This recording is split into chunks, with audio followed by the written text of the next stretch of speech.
Between 1885 and 1908, the Congo Free State, what is now the Democratic Republic of the Congo, endured a dark chapter under the iron fist of King Leopold II of Belgium.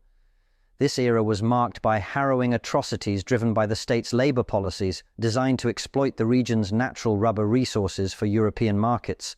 The blend of forced labor, along with rampant disease outbreaks, famine, and a drop in birth rates due to the societal upheaval, led to a staggering decline in the Congolese population, with estimates suggesting a loss of up to 13 million lives. The genesis of this brutal exploitation can be traced back to the Berlin Conference of 1885, where European powers, under the guise of philanthropic intent, granted King Leopold II dominion over the vast Congo Basin. This territory, dwarfing Belgium by over 85 times, became a personal fiefdom of Leopold, who, despite facing initial financial hurdles and bankruptcy, saw a lucrative opportunity in the burgeoning demand for natural rubber in the 1890s. Long before assuming the Belgian throne in 1865, Leopold harbored ambitions of establishing a colonial empire, saying it would bolster Belgium's prestige. Despite the lack of political appetite for colonization within Belgium at the time, deemed a high-risk venture with little national benefit, Leopold's persistent lobbying eventually bore fruit.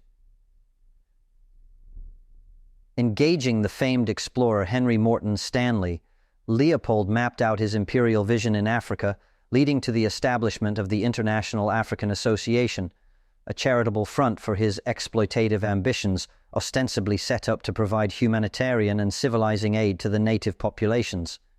This venture received the international seal of approval at the Berlin Conference under the pretext of promoting free trade and serving as a neutral buffer state between British and French spheres of influence. In the Free State, Leopold exercised total personal control with the assistance of African chiefs who implemented government orders within their communities. The Free State was intended, above all, to be profitable for its investors, and Leopold in particular. Early reliance on ivory exports did not make as much money as hoped, and the colonial administration was frequently in debt. A boom in demand for natural rubber in the 1890s, kicked off by the invention of the inflatable bicycle tire and the rise of automobiles, ended these problems. To capitalize on this, he orchestrated the nationalization of vacant lands, handing vast swaths to private companies under concessionary terms that facilitated the ruthless extraction of rubber through forced labor to maximize profit, significantly amplified by the establishment of the Force Publique, a military unit tasked with enforcing these exploitative policies. With the majority of the Free State's revenues derived from the export of rubber, a labor policy, known by critics as the Red Rubber System, was created to maximize its extraction. Labor was demanded by the administration as taxation. This created a slave society as companies became increasingly dependent on forcibly mobilizing Congolese labor for their collection of rubber. The state recruited a number of black officials known as capitas to organize local labor. However, the desire to maximize rubber collection and hence the state's profits meant that the centrally enforced demands were often set arbitrarily without considering the numbers or the welfare of workers. In the concessionary territories, the private companies used virtually any measures they wished to increase production and profits without state interference. A historian, John Stengers, described regions controlled by these companies as veritable hells on earth.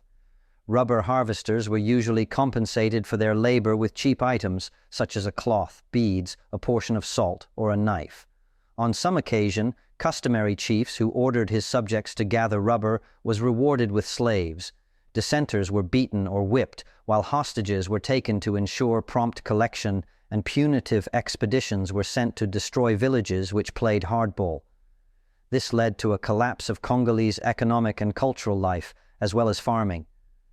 Enforcement of rubber production was the responsibility of the Force Publique. The force, originally established in 1885, had white officers and non-commissioned officers and black privates recruited from as far as Zanzibar, Nigeria, and Liberia. In the Congo, it recruited from specific ethnic and social demographics. In addition to the army, rubber companies employed their own militias who often worked in tandem with the Force Publique to enforce their rule. When the Force Publique was sent to suppress a rebellion or punish a village that failed to meet its ever-growing rubber quota, the soldiers had to prove they had used their guns to kill and not wasted bullets or stockpiled them for a mutiny. How did they prove that? By cutting off the dead victim's right hand and bringing it back to base to show their commander. In many cases, that would mean baskets full of hands being carried back through the jungle to an outpost of the Free State. Many of these soldiers also practiced cannibalism, something Leopold's government tacitly supported since it struck fear into opponents of the regime. Observers noted that it was a common practice for them to carry around severed human body parts as trophies, so bringing back the hands was a natural extension of this. Most accounts of severed hands speak of them being taken from the recently killed, but there are documented cases of the soldiers taking them from living victims as well. In many cases, this was simply because they had fired a certain number of bullets, so needed to show an equivalent number of hands for accountability. If they did not match, they took them from the living. In other instances, a soldier could shorten his service term by bringing more hands, which led to widespread mutilations and dismemberment. The exploitation extended beyond indigenous Congolese to include imported laborers from China and the Caribbean, contributing to the development of infrastructure such as railways, but at a great human cost. Furthermore, Leopold's administration also sanctioned child colonies, where orphaned Congolese children were indoctrinated into the colonial system. The reign of King Leopold II over the Congo Free State remains a stark reminder of the atrocities committed in the name of colonial expansion and profit. Leopold's administration inflicted a legacy of suffering and devastation, ultimately leading to international outcry and marking one of the early 20th century's most egregious human rights.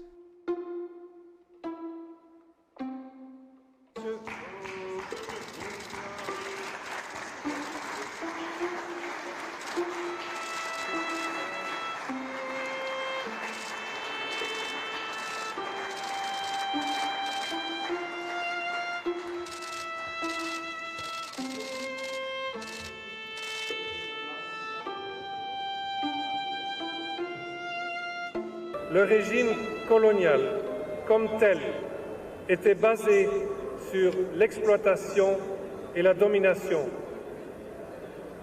Ce régime était celui d'une relation inégale, en soi injustifiable, marquée par le paternalisme, les discriminations et le racisme.